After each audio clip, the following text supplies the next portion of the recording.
And now we head to federal politics, and John McDonald writes for us on the Flow News 24 desk in Canberra.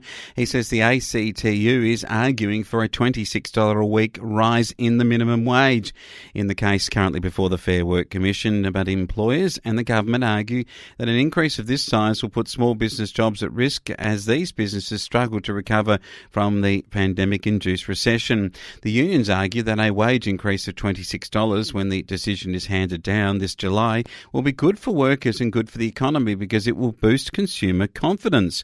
The proposition is that minimum wage earners spend all of their wages so that a wage increase will boost demand within the community and provide additional business activity for small business. In its submission, the Morrison government called for a cautious approach to raising the minimum wage, given uncertainties in the domestic and international economic outlook. And in their response to the ACTU submission, employers have pointed out that workers who are on minimum wages are unlikely to spend their money in businesses that are suffering most from the recession, like tourism, travel and hospitality. The ACTU counters that these industries should continue to receive JobKeeper, while workers in other industries should get a wage rise.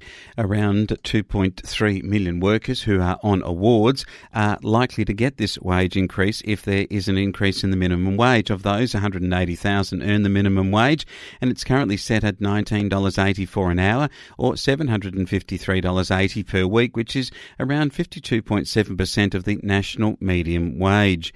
The government's submission argues the risk of domestic outbreaks and the ongoing disruptions to the other major economies in the world mean the economic environment remains uncertain.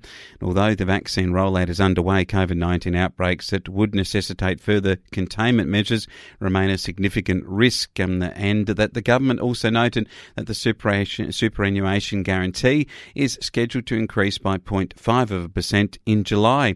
The government's submission does not nominate a rate for the minimum wage, but argues that the Fair Work Commission should take into account the economic circumstances that currently exist.